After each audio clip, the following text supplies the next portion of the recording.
Welcome, Pewter Report readers, listeners, and viewers to another edition of the Pewter Report podcast, Energized by Celsius. I'm John Ledyard from pewterreport.com. With me is Scott Reynolds, also of pewterreport.com, and it is a crazy day in the NFC South, Scott. Not much of the news involves the Bucs today for a change, but the rest of the NFC South, it is a crazy day. Matt Ryan has been traded. There's a new quarterback in Atlanta already within a matter of hours. The Matt Ryan era is over. The Saints have re-signed James Winston to pretty decent money. We'll talk about all of those moves today, as well as a couple moves the Bucs made over the weekend that we haven't had much time to discuss. So as always, it's a happening Monday on the Pewter Report podcast, and pumped to be with you, Scott, coming off of a little vacation. Enjoy your time away a little bit? I did. Oh, there we are. Boom. Yes. There we go. Yes. Enjoyed a little beach time up in Amelia Island, Fernandina Beach up there by Jacksonville. You look a little tan? Little tan, yeah. Yeah. Little it was jealous? a little chilly out there on the beach for one day, but yeah, it's Florida. So, hey, when the beach calls, you go. Jacksonville's a little bit colder, that area, than it is around the Tampa area for sure. Yes. Yeah. But I tell you, the Buccaneers, I said it on Twitter. I know I irked some fans out there. Don't jinx us. The Saints swept us the last 2 years. Whatever. The Bucs just won the NFC South again. They did today. They did. It's been a hilarious week. Like you've been away the NFC South most of this week. With I think you were back Tuesday, Wednesday, and then left again. And it's been while you've been gone, not out of the state, I should say. Right. Well, you were out of the state for Brady, weren't you? I was driving to the airport. I'm not going to say you're the same thing as Trevor Sikkema at this point, Scott, but you left the state and Tom Brady came back. Retired. Yeah.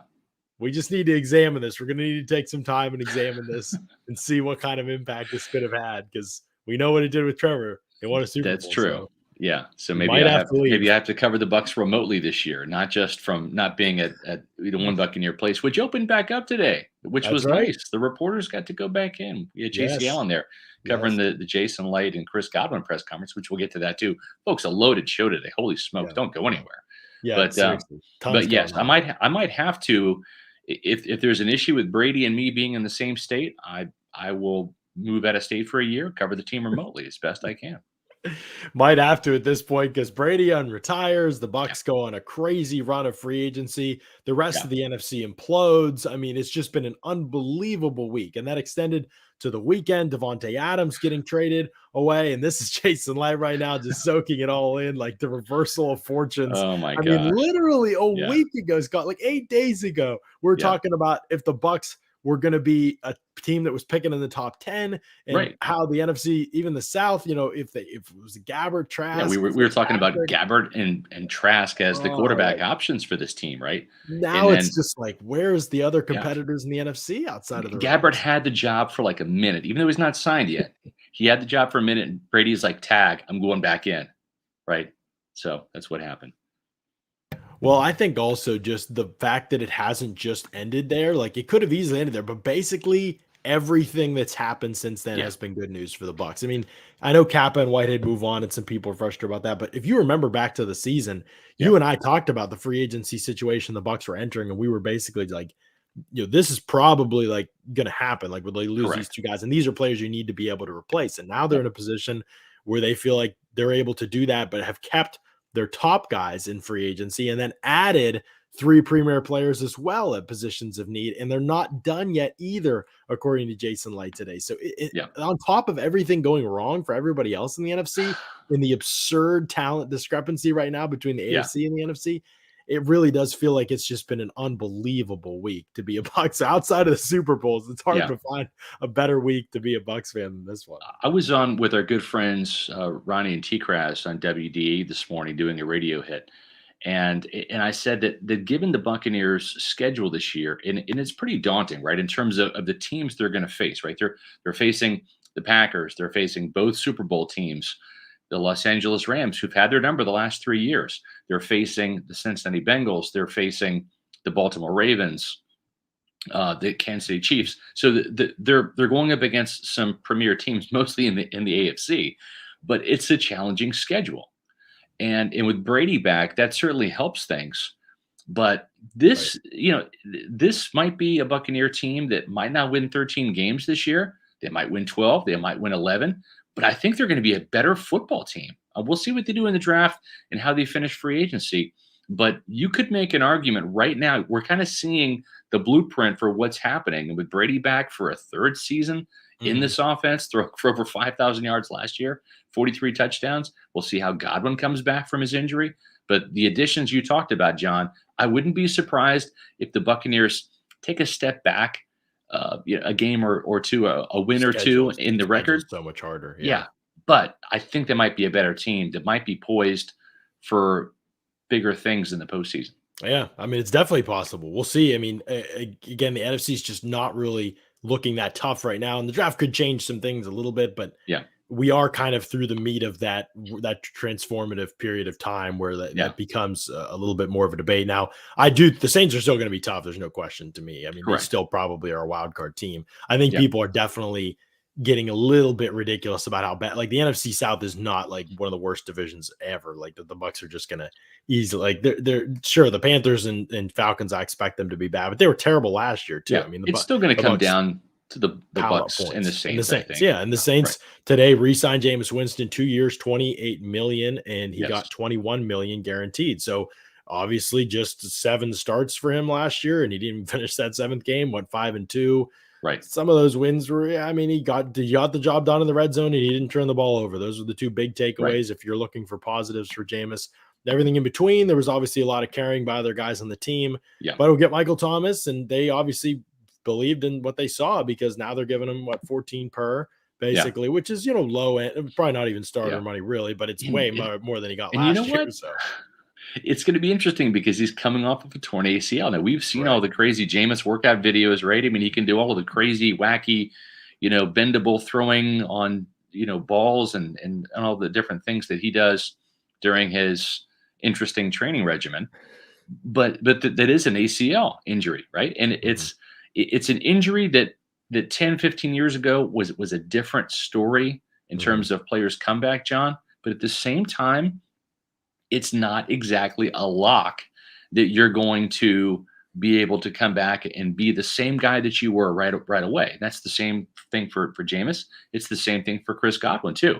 And Godwin talked a little bit today about where he was. He was asked a couple times in their press conference, when is he expected to see the field again, doing football things? What's the timetable for his recovery? Each time he kind of dodged the question, said, I like where I'm at.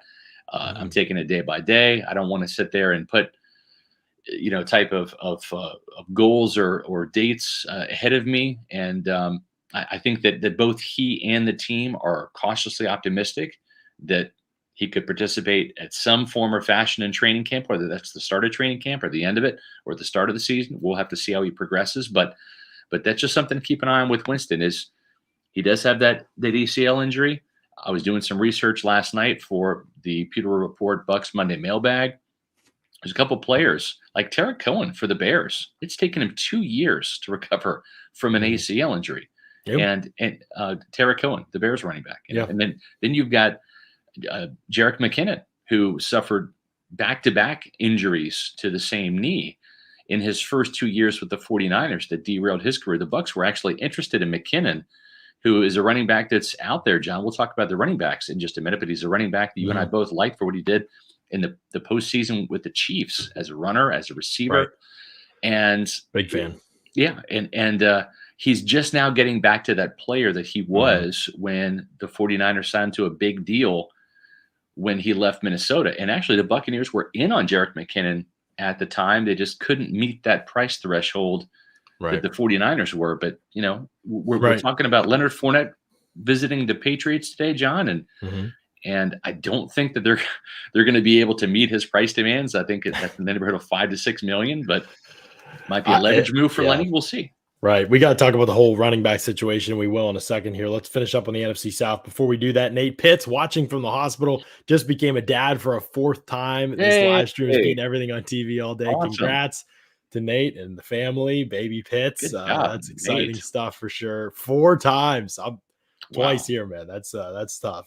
Yeah. It's awesome though. There's nothing better than that, no question about it. So John, the problem is once you get past 2 kids, you're locked into zone coverage. You can no longer play man, right? that's right. Well, we're locked into 2, so That's what I'll I'm saying. always be able Yeah. to play zone, I guess. I know, but I'm just Or I'll always speaking be for able to play people like man. me with 4 That's right. kids. You're strictly in zone now, and There trust you me, go. there are holes in zone coverage. So, And congrats on coming back. Just me, Pooh Shimmy. First pod since the Rams hey, lost.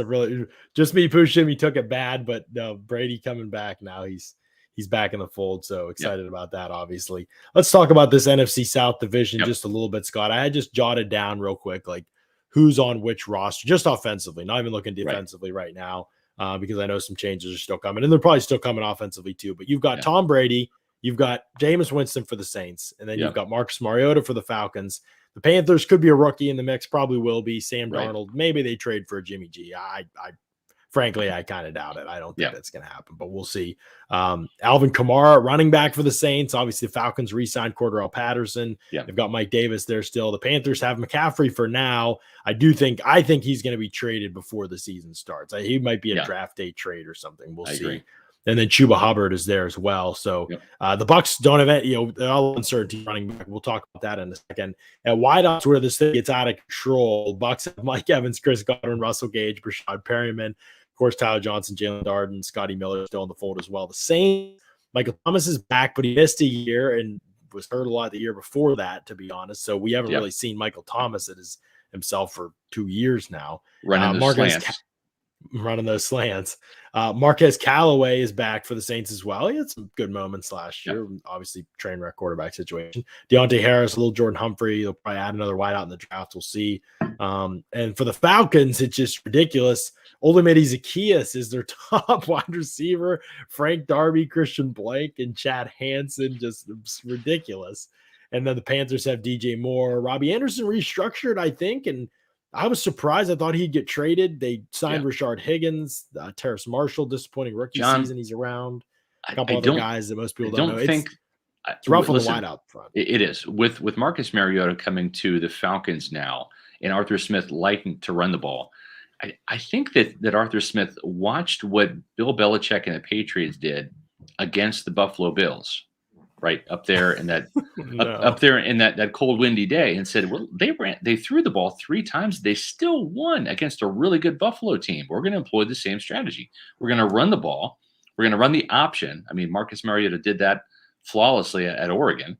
So I think you're going to see some wishbone, some triple option maybe. You might see some quarterback run game. Poor Cal Pitts.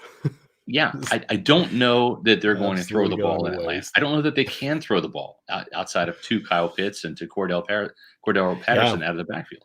We'll see what they do. I mean, they could use that early pick on in the draft on a wide receiver. Obviously, they got another 3rd rounder now from the Indianapolis, 82 overall. Wasn't even the Colts' higher 3rd round pick. Just crazy to me that that's all they could get. A late round 3 pick for Matt Ryan. That's crazy. They got more for Mohamed Sanu when they traded him to the Patriots. They got a second for him. If you're Matt Ryan though, this is a step up the corporate ladder, is it not? Mm-hmm. Isn't this an upgrade? Right? Yeah, great fit. I mean, the AFC's crazy. They might not even make the playoffs, but he for sure wasn't making the playoffs in Atlanta. So the AFC's nuts. I mean, there's a list of teams that right now I mean, there's legitimately 12 teams that could make the playoffs. I just think it's not a stretch. I think for Matt Ryan, who just got beat the hell up the last couple of years behind that awful Atlanta offensive line, at least he has a chance now, right, in Indianapolis to stay upright. Yeah, I mean, he's got a chance to stay upright for sure, no question. And in Atlanta, I'm not sure that is going to happen. They've also got 3 question marks on the offensive line. I didn't even mention the tight end situation. Obviously, Atlanta's doing well there with Pitts, but that's the only position in which they're even in contention for the top position in the AFC at any spot. I mean, they've got Chris Lindstrom at right guard, and Jake Matthews is solid at left tackle. The other 3 O-line spots, they've drafted a ton of guys. Nobody has stepped up. Everybody has disappointed so far that they've drafted.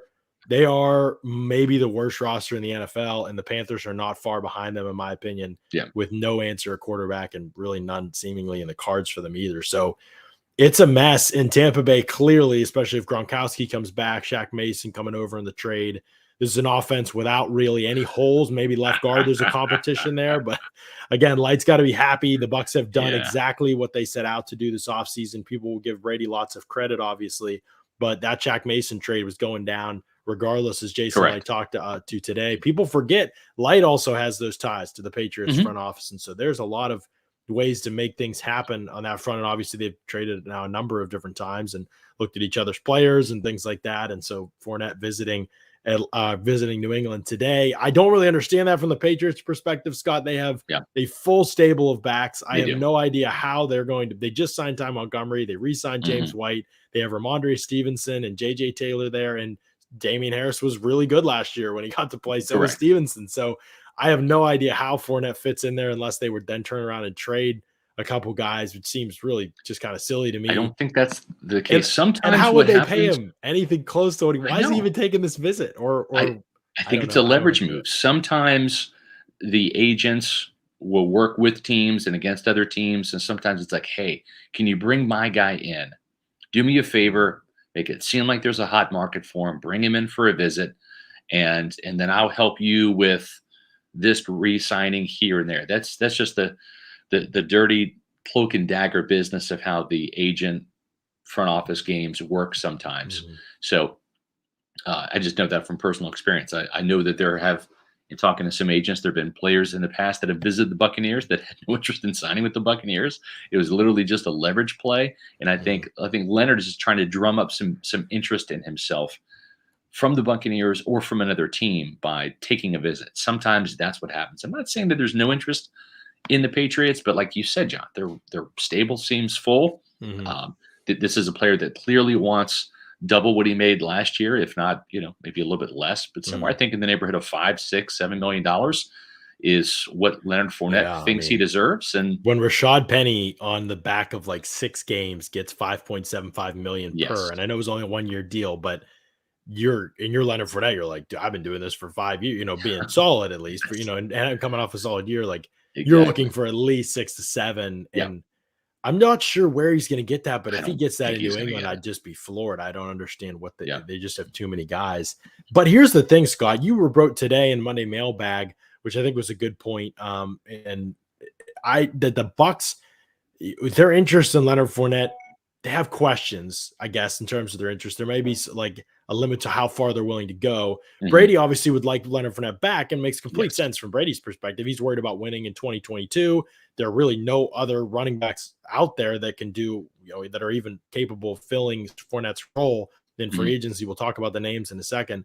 But Brady's perspective is like, I want to go win the Super Bowl this year. And Leonard Right. was improved in pass protection, improved in Yes. the receiving game. And that's where the position really makes an impact, as Brady knows from all his years in New England, working with players at that spot and what they've done in the passing game. The Bucs know Yeah. that too. I think they just feel like maybe there could be better options, but there really aren't. In free agency, it's kind of a tough spot to be in if you're the Bucs, because you don't want to overpay for Leonard, but there really just aren't that many guys available. And now you're in a win now window, and you don't want that guy to be screwing up like it was in 2020 for most of the year Correct. until Leonard seized it at the very end.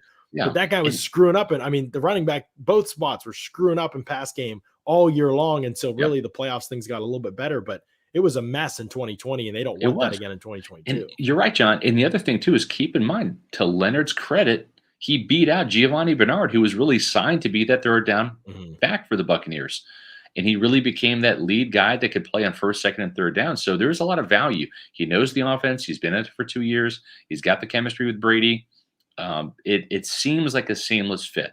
It just comes down to the fact that if you look at the Buccaneers offense, and I'm not telling this to you, John, you know this, but Mhm. to our viewers and listeners out there, this is a pass first, wide receiver driven offense.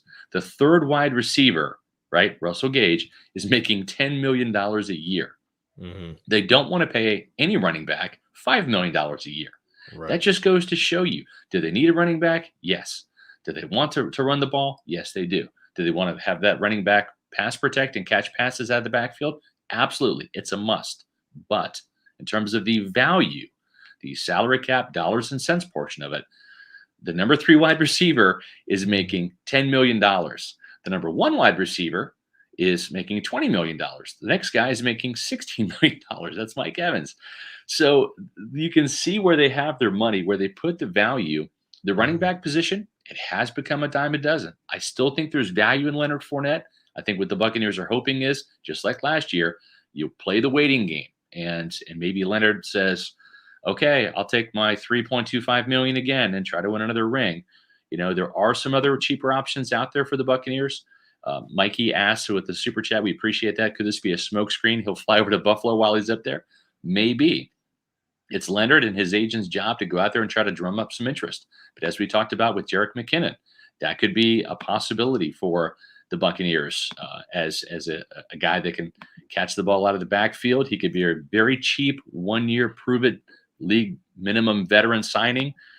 Darrell Williams was a player who played with Fournette at LSU, caught the ball extremely well this past year for Kansas City. If you remember, they picked up a running back from the Chiefs. They like the Chiefs offensive players. They brought Felder, the tight end, over as well. So one of these guys, with Clyde Edwards-Helaire being the man out there in Kansas City, one of these Chiefs running backs might surface as a 1-year league minimum prove it type deal.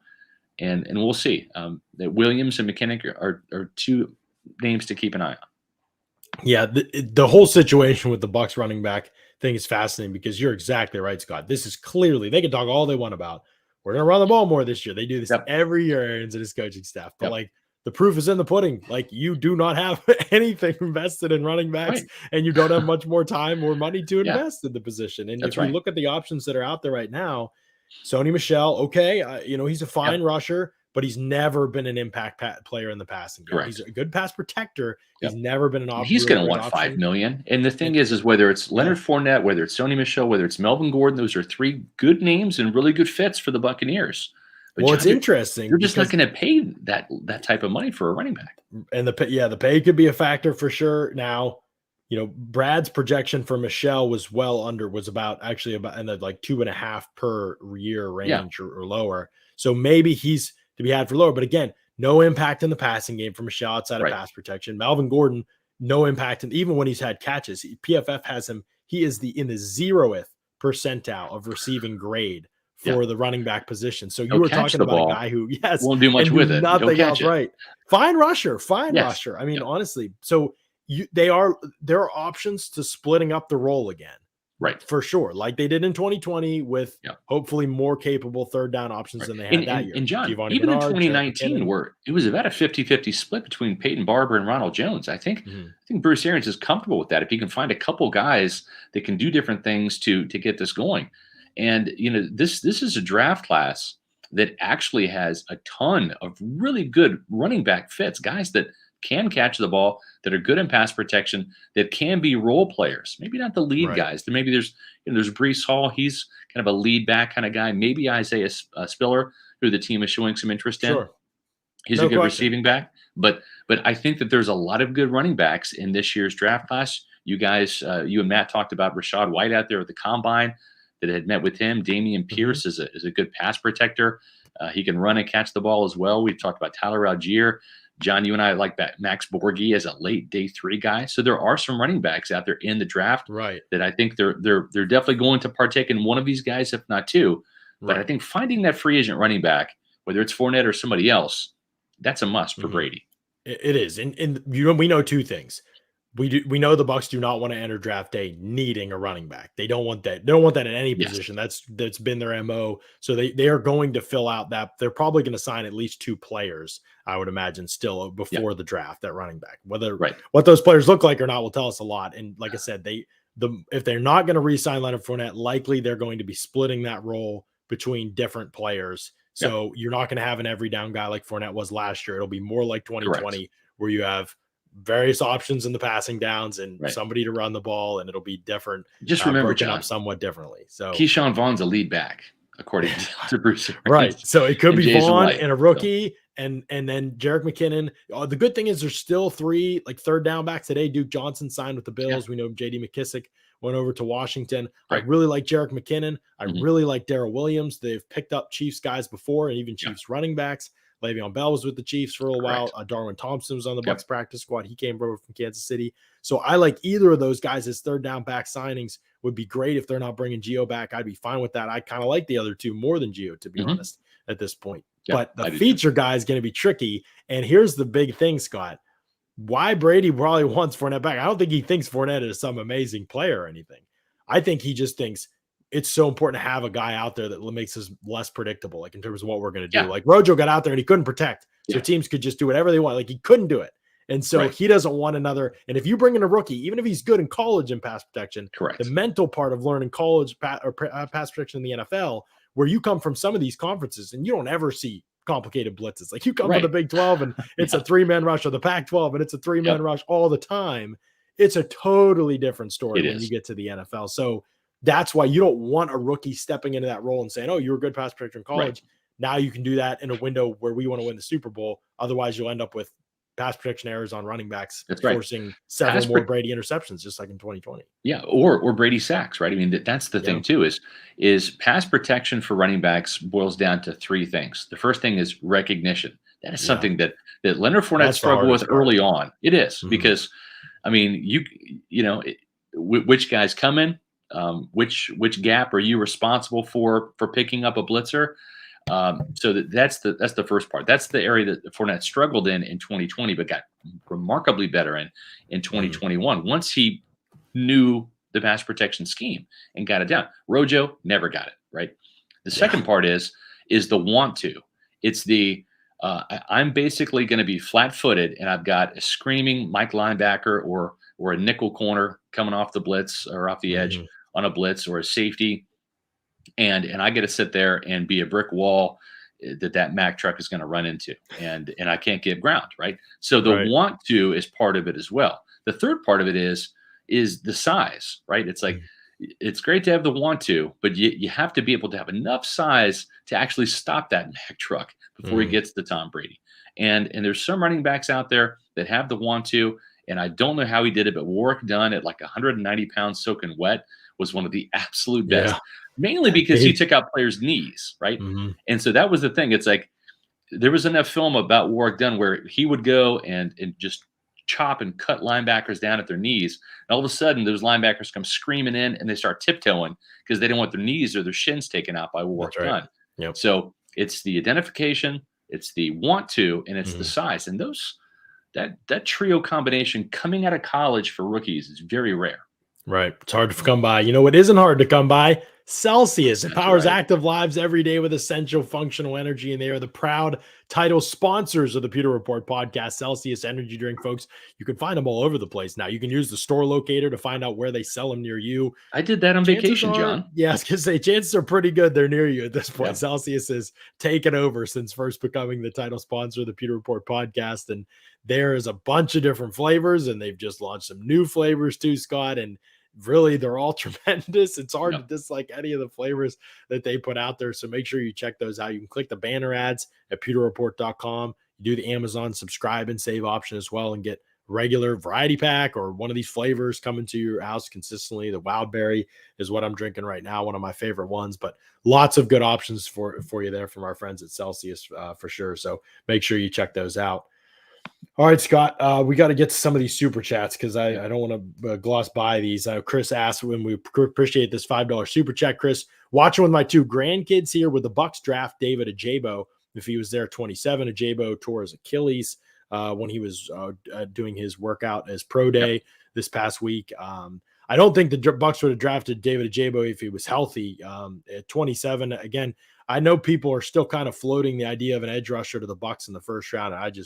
I don't see it at all. Like they just signed Shaq Barrett long-term. Anthony Nelson made progress. They drafted JTS in the first round last year. They are super excited and high on him as they should be. Maybe they draft one later, but I don't see it happening in the first round. I think it would be totally stunning to me if it happened, especially an injured player. Yeah, especially an injured player, right? If a healthy David Ajabo is there and they valued him, if he was high on their board, that might be a different story. And I know that they do like him, or at least they did before he got hurt. But like you said, John, that's a luxury pick. This is still a Buccaneer team that has some holes. And your first round pick has got to see the field unless you re-sign all 22 of your starters like you did last year for the Buccaneers. But that's not happening this year. We know that. They've already lost some players. There's still some holes to fill. You'd like to think Ndamukong Suh comes back, but defensive tackle right now without McClendon, without Suh in that roster is a glaring need. This team will probably re-sign Rob Gronkowski. That's what I'm hearing, that Gronkowski wants to come back. He's mulling it over and thinking about how much he wants, which that could be a little bit of a bone of a contention because he had a better year last year than he did in 2020, John. So he probably deserves a raise. Yeah. So, but he's if he wants to come back, he can ask for whatever. They'll make it work with 4 they'll make years, it work. Like, of course they will. Yeah, they're not going to say, "Nah, you can't." Yeah. No, I'm just saying from the timing standpoint, he's not signed right now because there's a couple reasons. They just have to work out the details. But tight end, right? I mean, you've got Cam Brate. We saw OJ Howard move on to Buffalo as expected. Brate, probably in his last year in Tampa Bay, 31 years old. Gronkowski as well. This is a very deep tight end class. I'm not saying they draft one on 27, John, but it's one of those positions: tight end, running back, defensive tackle, and I think safety too, because we haven't really talked about Logan Ryan yet, but we're going to, yeah. We're going to. But that's a position where I know he's played safety, but boy, right. I get the sense that he is signed to be competition for Sean Murphy Bunting in the slot. Yeah, we'll see. Let's talk about that in a second. But first, let's get. I want to get through some of these questions. And Richard says, "Did everybody see Tom on Twitter throwing passes to Edelman? Tommy teasing us, or perhaps something is in the works. Edelman's tired of the energy drink commercial." So that video is actually an old one. I don't know what the timing of it. People can assume things, but I don't think Edelman's coming back. I don't think he's coming to the Bucs. He doesn't really fit anything that they'd be looking for or need at this point, especially after the signing of Russell Gage. So it would be totally bizarre to me, but I think John, real quick, that was from last summer, by the way. I think it was. Yeah, it's an old video. Yeah. The interesting thing about Gage is that he can also play in the slot. He's not as big as Chris Godwin is, but he's a bit of a dog, right? He likes to go out there and mix it up. He's a physical guy. He was a special teams gunner at college. He blocked more than he caught passes at LSU. Correct, exactly. Tackled. Because of the running game and those running backs that they had there at LSU, and so with Chris Godwin, we'll see. We're hopeful. We're crossing our fingers. He's ready to go by the start of the season. The fact that he can play some of the slot is huge because he has that ability when Godwin's healthy to be that Z receiver. But he can also be a slot receiver as a starter if necessary, if Godwin needs a little bit more time to get ready for the start of the season. Right. A lot of people are wondering about if the Bucs will make another move at wideout. I won't rule it out completely, even in the draft. I think it's most likely in the draft. I agree. But if people are thinking about it, I would say stop thinking about the Cole Beasley types of players, the slot only smaller players. For some, I'm surprised we are still kind of going over this. I think most people at this point have adjusted. Those are not Bucs fits at those positions. They value size and they value a lot of things on the inside. Right. Physicality being one of those things.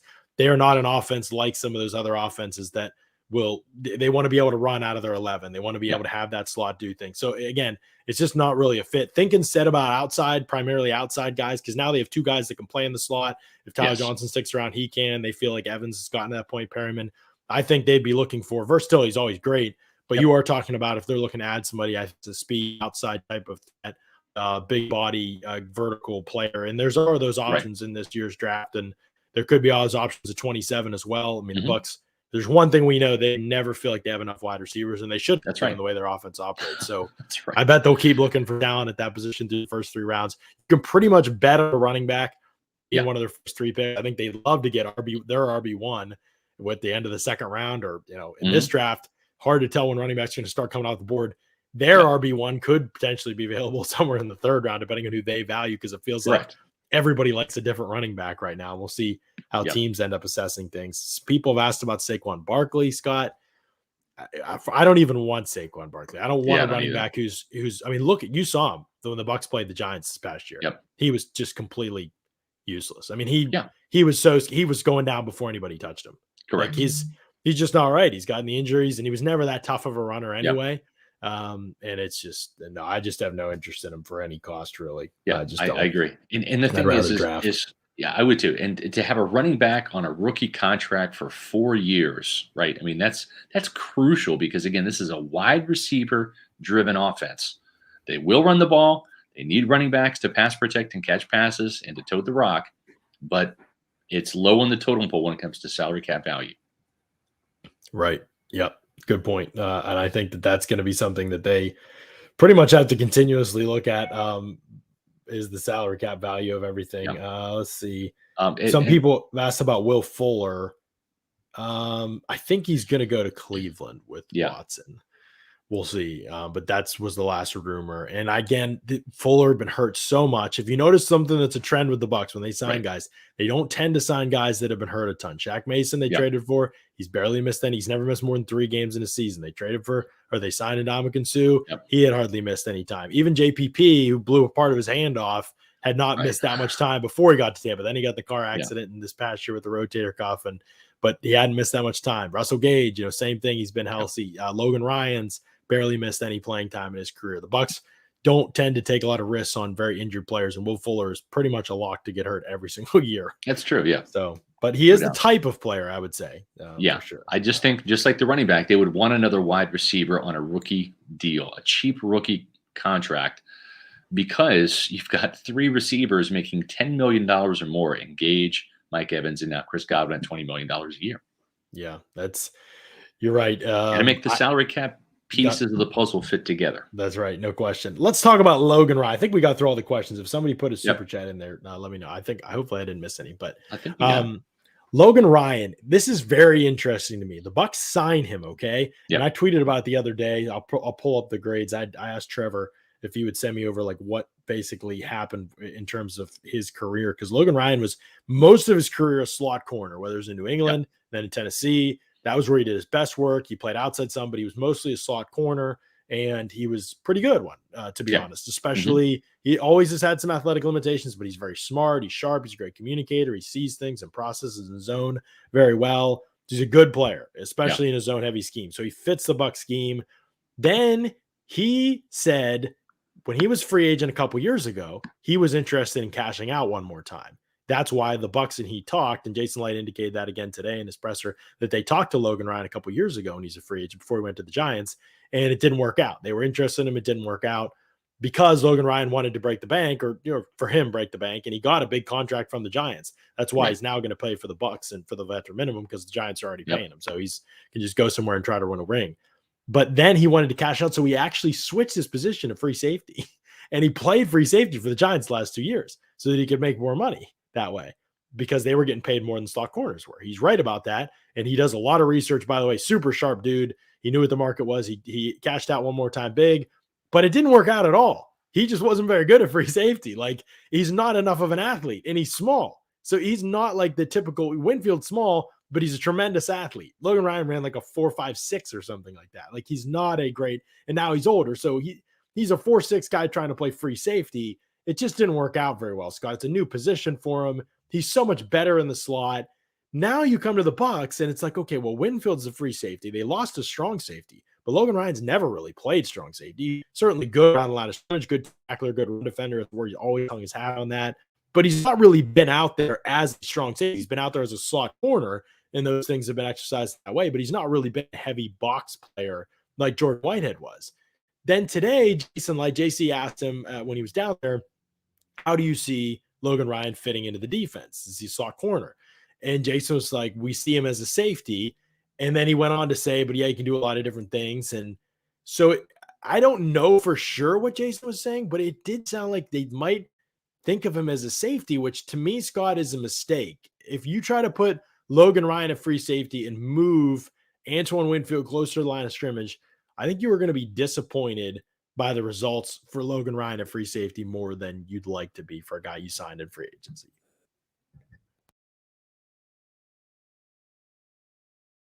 I think the real answer is to clone Antoine Winfield. I think that's the thing, is to find some type of contraption or machine, some type of scientist that can go clone him.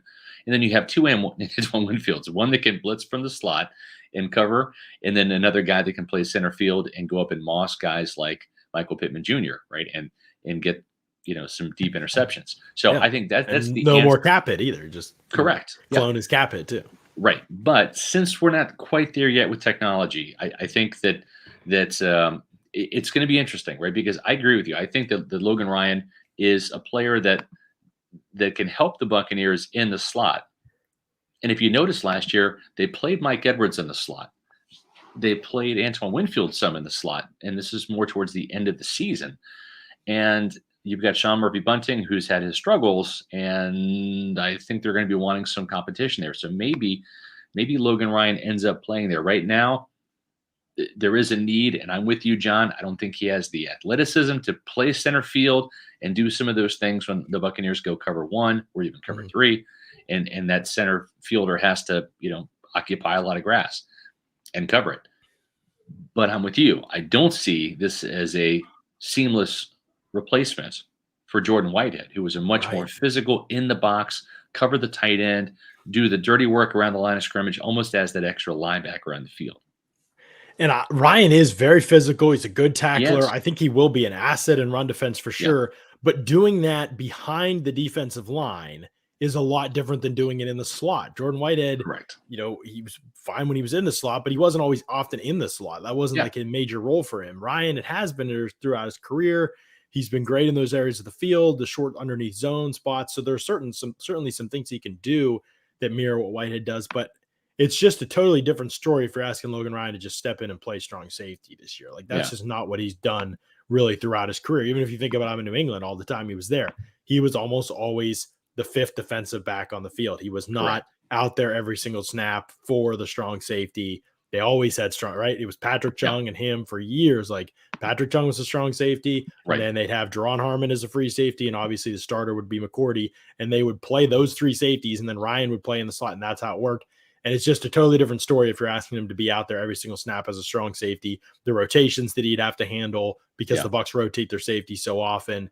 There's just a lot to ask him to do that I'm not sure it would be a good fit. And then if you're asking him to play single highs, so Winfield can replace Whitehead, well, it might be good for Winfield, but I don't know if it'll be enough to offset Ryan being back at free safety where he has struggled a little bit. I mean, obviously, Giants had some rough moments overall as a defense during his time there. It wasn't just him, but I just don't know that would be optimal. I mentioned that I had the grade, Scott. Now, it's per Pro Football Focus, so if you don't like their grades, okay, but I often don't either. But I actually checked this with a lot of like people who've watched Logan Ryan in New England and with the Giants.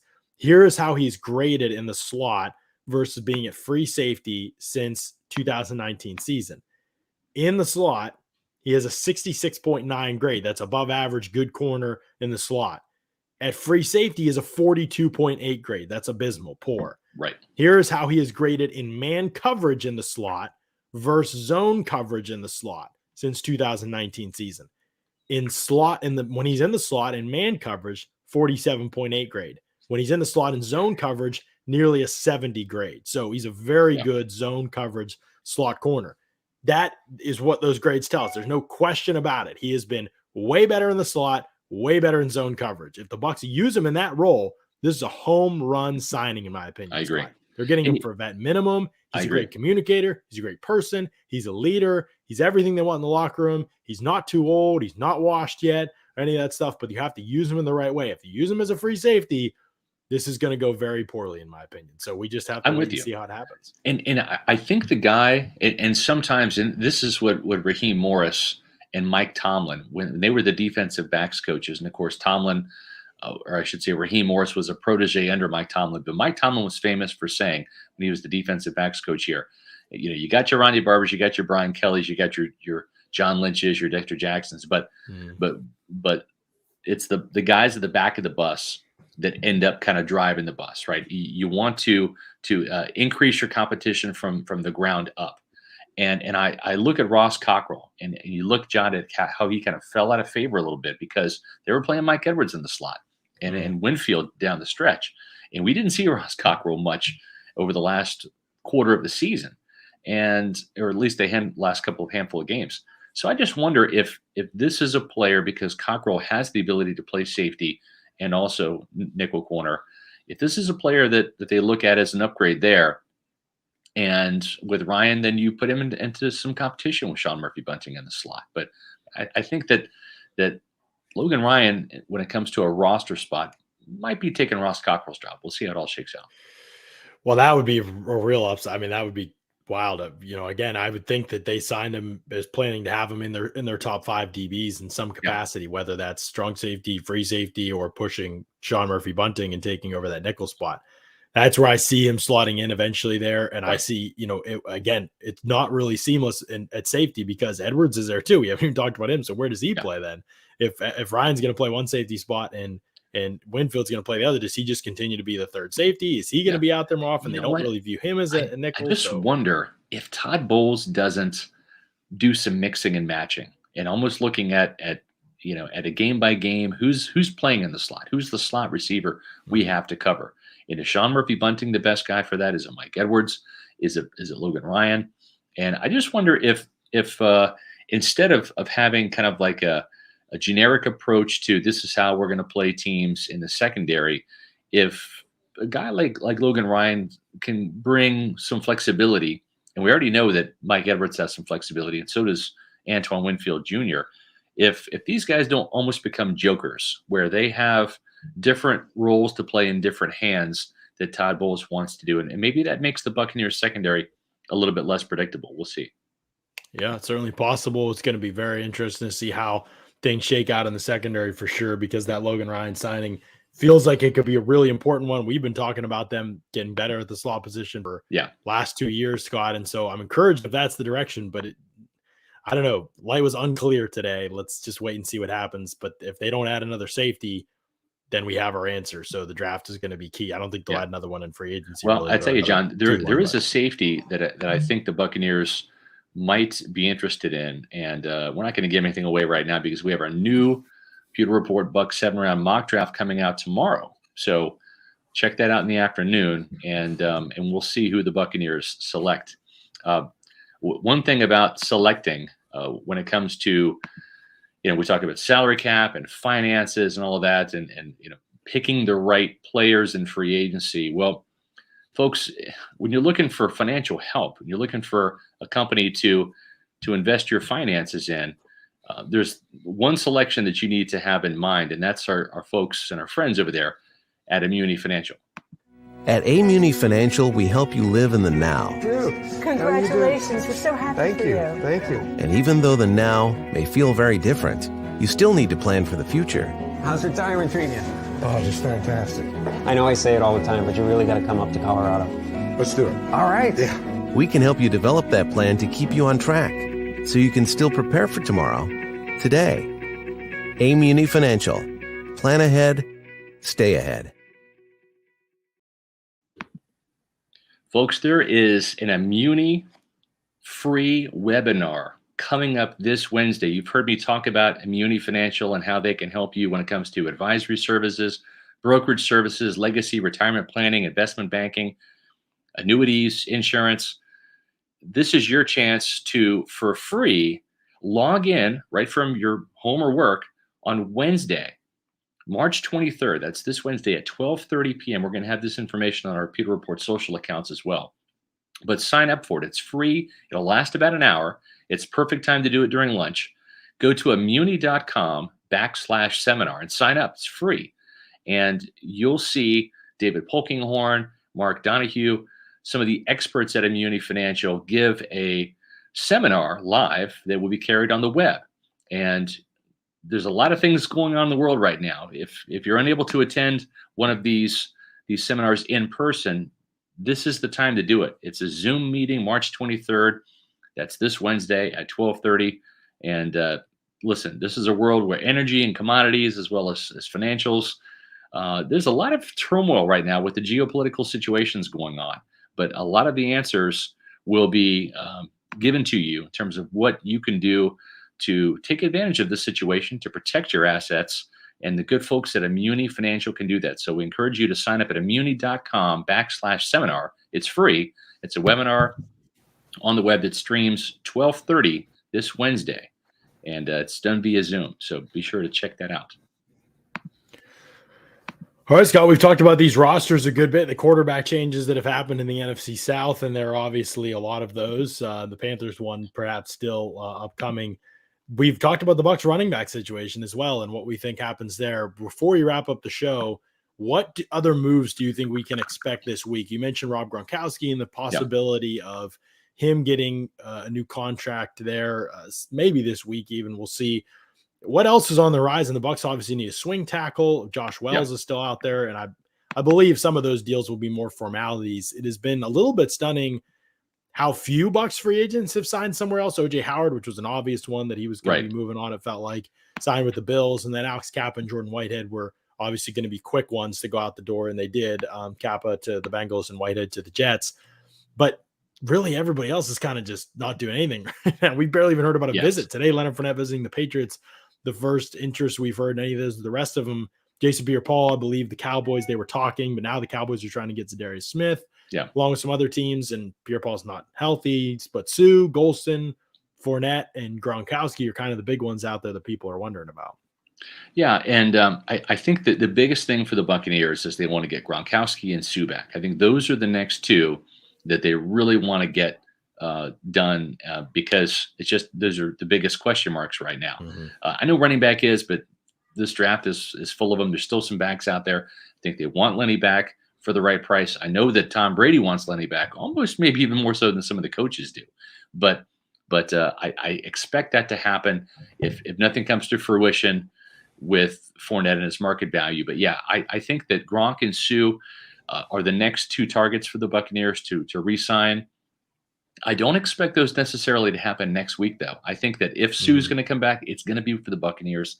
The same with Gronkowski. That affords the Buccaneers a little bit of time to see if they can maybe get Fournette back and what else is out there in terms of value. Jason Light, like you said, John, he's not done today. He's still filling out his bracket of free agents for which ones he still wants to sign. And there might be a couple Cinderellas out there, right? The Buccaneers always looking for value. And keep in mind, Tom Brady's back. So that's a situation, John, where the March Madness has already begun. And I'm not just talking about college hoops. I'm talking about with the Buccaneers. This was a wild first week. This next week could be wild too. We'll see. But I think right now they're doing some bargain hunting because they know they're going to have to pay Sue. They know they're going to have to pay Gronkowski. Those are going to be more their blue chip guys. And so I think they're going to be looking for some bargains right now. But listen, as we all know, March Madness is not really reserved for the Buccaneers when it comes to free agency. It's mostly reserved for college basketball, right? And madness has officially begun. It's time for you to shoot your shot and score big with the nonstop action at MyBookie. Doesn't matter whether you're filling out multiple brackets, betting on the national championship winner, simply looking for player and game props. MyBookie has you covered. Sign up today at MyBookie. Use that promo code PEWTER to secure a first deposit bonus up to $1,000. It's simple. Put $200 in and play with $300. Just use the promo code PEWTER to claim your bonus. College basketball, the NBA, UFC, no matter the sport, no matter the minute, MyBookie puts the action in your hands with live in-game betting. And with the choice, thousands of lines and odds to pick from, you can turn on any game day into a payday. Bet anything, anytime, anywhere with MyBookie. Some people want to know about predictions for other outside free agents the Bucs may bring in. And honestly, they may bring in some more outside free agents. That's not off the table at all. Yep. But the priority is going to be bringing those players back that you described, Scott. We talked about running back options. That could be one of the first outside free agents that you see the team bring in next. There aren't a lot of other positions to me where I see them signing other outside free agents. Certainly defensive tackle could be one of them because even if Sue's back, there's still probably two openings. Golston may be one. There's still probably another opening. The draft class is top heavy. There may not be a top guy there at 27. Is anybody fit in terms of what they're looking for? Pass rush ability. Matt Ioannidis signed. Larry Ogunjobi did not pass a physical, so he's up in the air. There really just are so few options. If you can rush from the inside, you usually don't hit free agency, and that's kind of what we've seen, or you don't last very long if you have.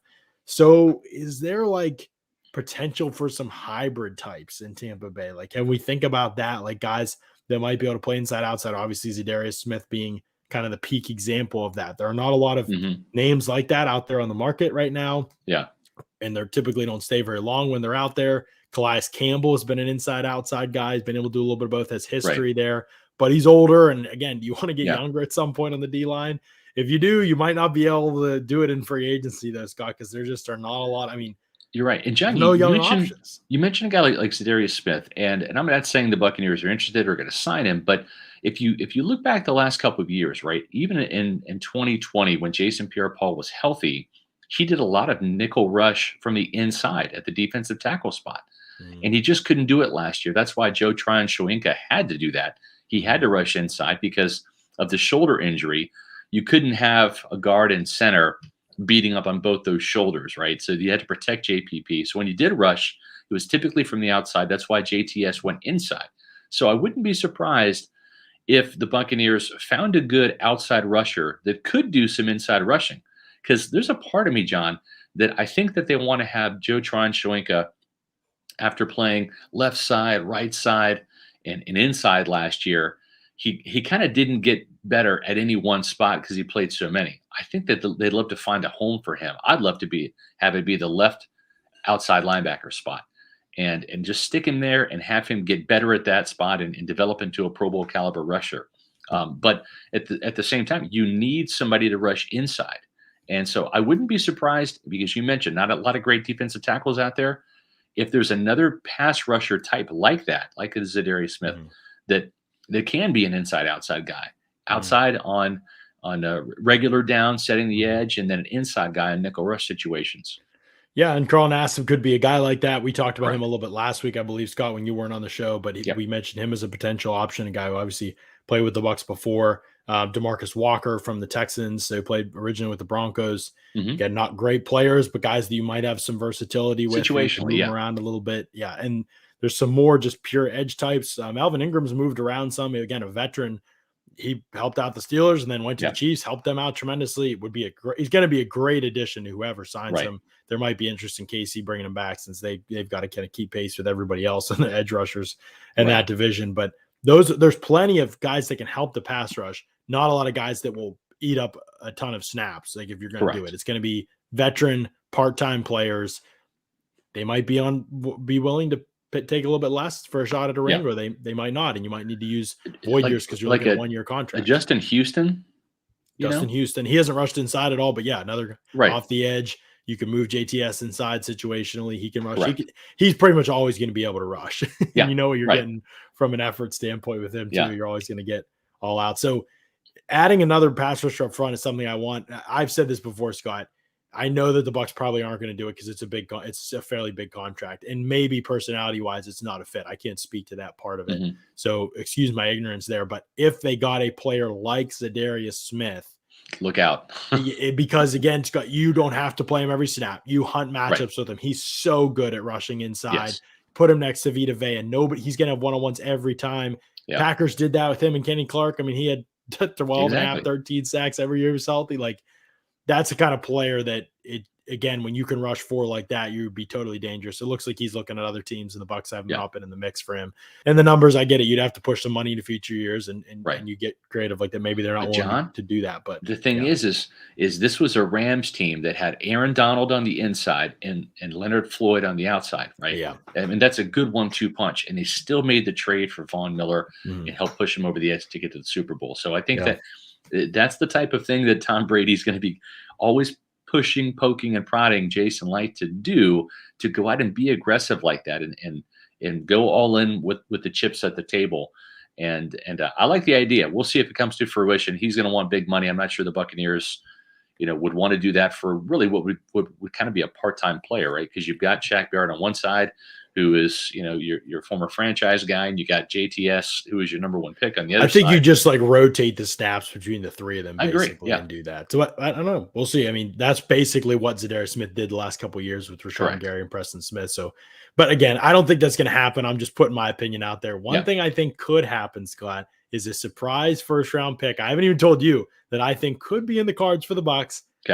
Maybe at 27, maybe in the second round if he lasts that long. I'm not sure. His stock is kind of vary depending on. I'm not going to talk about that today, though. We're going to talk about that in a later show.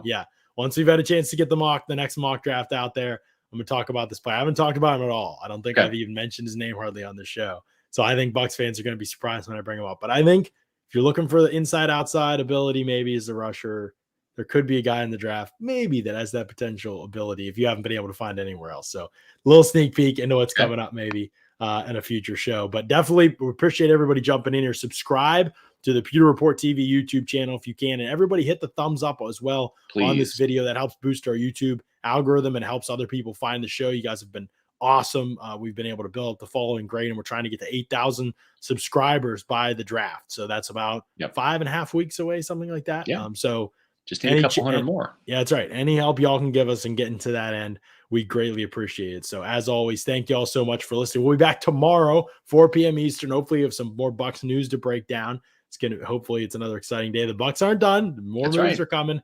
Pewter Report will have you covered as we always do. Until then, thanks so much, everybody, for listening to another edition of the Pewter Report podcast. Out.